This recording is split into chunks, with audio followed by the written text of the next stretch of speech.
Nicky, how you doing? Welcome to part two. I'm talking about today, creating your vision for 2022. I did the first episode yesterday and I'm back today for day two. And I'm really hoping to support you through this process of really thinking about what you want. And you might have a fancy notebook or a piece of paper or somewhere where you want to document what you're working on. But I really want to support you in actually making that a reality and bringing it to life and making it feel really good and enjoyable, and the process itself being a really fun experience. So today I want to talk about some of the things that might get in our way and that might be kind of sneaky little obstacles, I guess. So one of the things that people always say when it comes to goal setting is dream big. Like, what's your vision? And I am as guilty of it as well with my own clients. Like, no, tell me what you want. Like, what's the best possible scenario? Tell me the ideal situation. What does that look and feel like?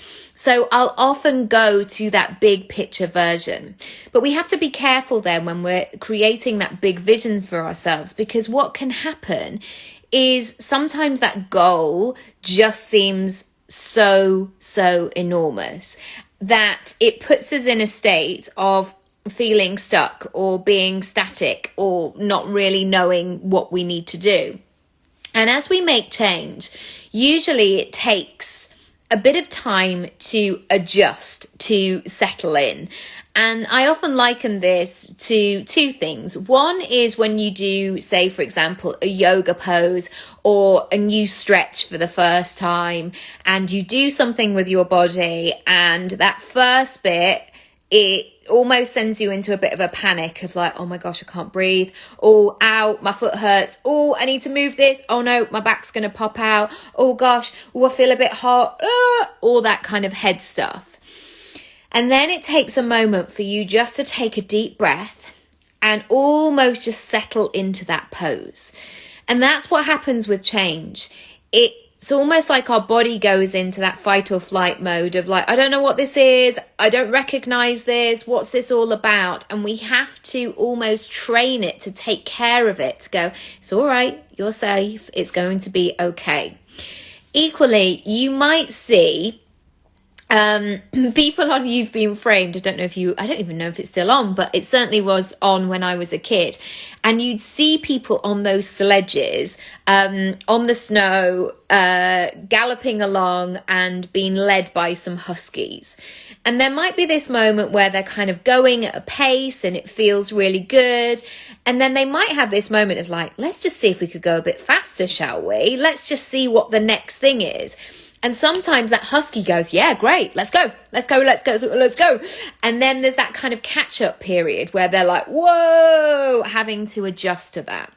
And that's what happens when you set some big goals. You need to have some adjusting time where you can settle in, where you can find your rhythm, where it feels comfortable, where it feels sustainable.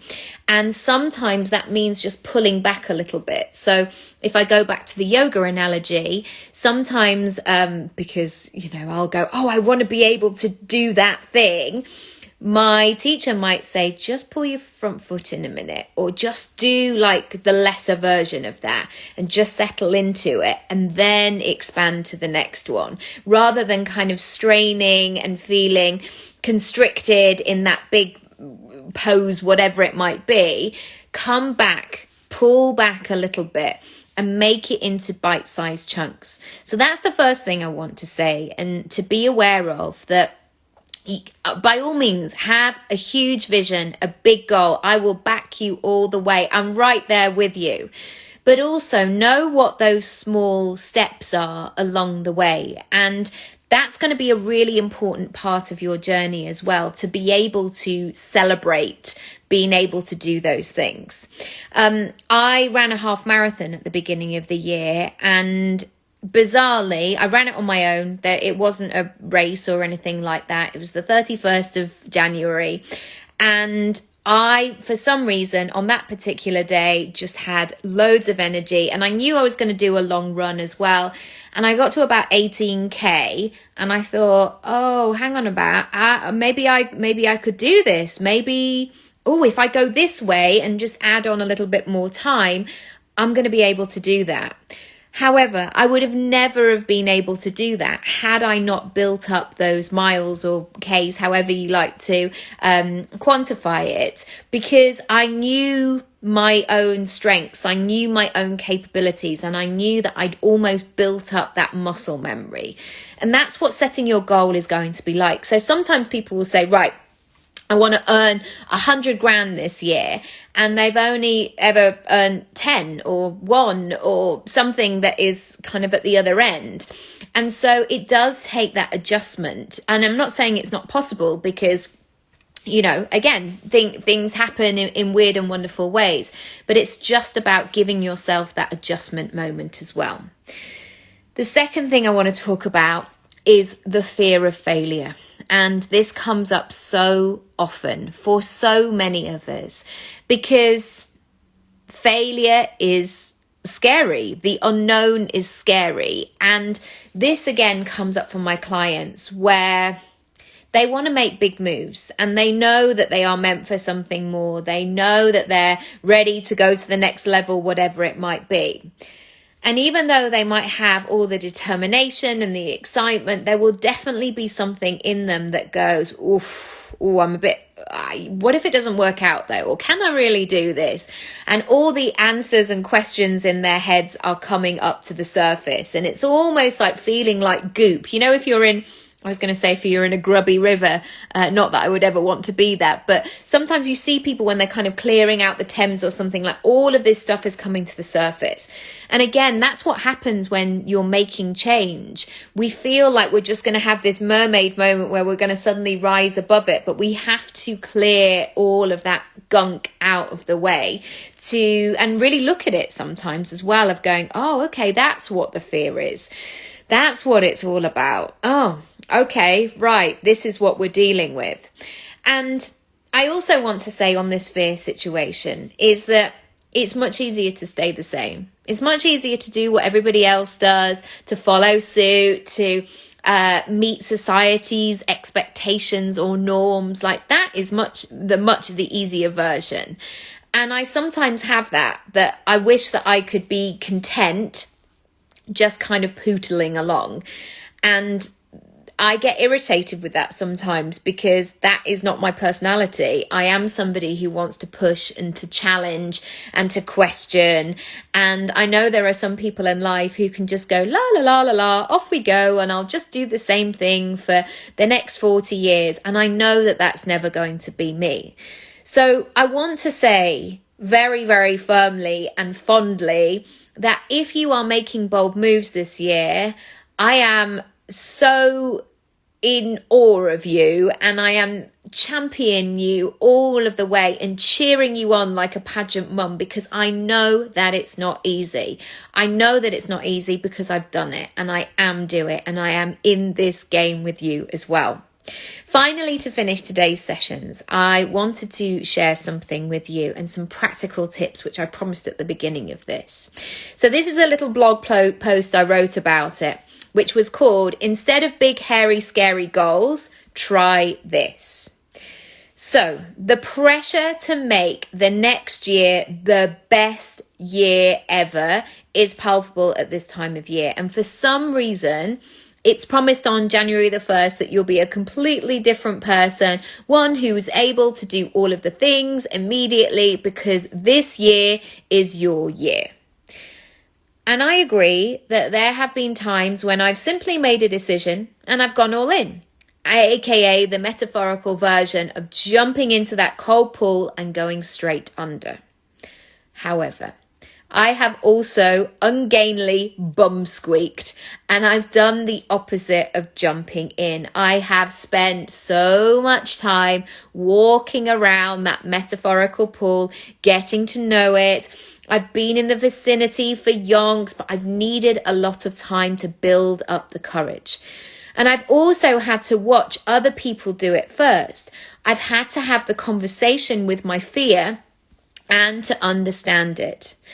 And this prep time is also part of being on this journey. In fact, it's an essential part.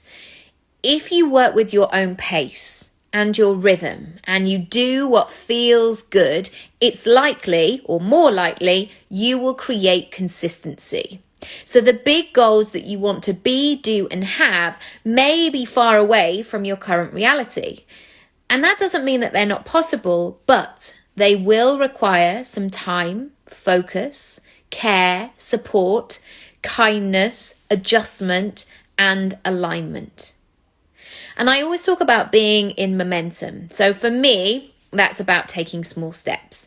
And we can all write bold, audacious life goals, but if we want to bring them to fruition, we have to start with small actions. So this is where you want to grab your pen and paper. This could be, and I invite you actually to try a couple of these today. These could be 1, having a go, booking a trial, seeing if you like it, driving past and having a look, dipping your toe in, visualizing yourself being it, doing it, having it from the comfort of your own sofa, sending an email, taking the first step, looking for somebody who is doing it already, imagining it will work out just fine. And also being willing to claim that you are exactly the kind of person who could do this. And reminding yourself of all the times where you have faced adversity and enjoying the possibility of it all.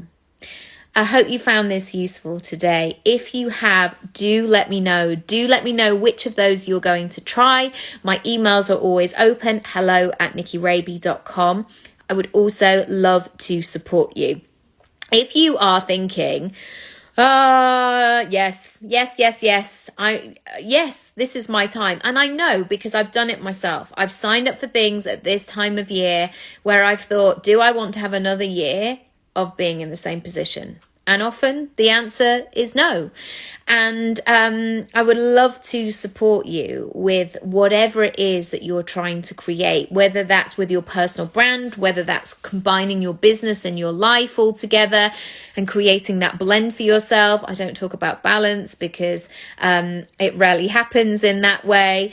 But if you are interested, and when I'm saying interested, like serious, want to actually do the work, be committed, etc., let's have a conversation. So I am open now to support you into 2022, and there's so many different ways that I can support you. You can come and do Jam and Plan, which is a CEO day on the 10th of January. You can come and join your personal brand plan.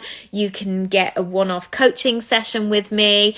Let's have a conversation first. Let me know what you need, and let's go from there. This is so exciting this time of year for me. It really feels, and I know the news is going to tell you differently, but I am really working on being optimistic, being excited, being committed to what I want to build, because looking at my stats, especially with this podcast, I know it's helping. I know it's around the world. I know I've got my part to play in this. So if you are sitting on an idea, or if you know that you're supposed to be doing it, please do it, because I know that you will be able to help some people out there, and they are waiting to hear what you have to say and what you are going to do and provide and offer. So that's it for today. Please join me again tomorrow, and I will see you then. Lots of love, and speak to you soon. Bye.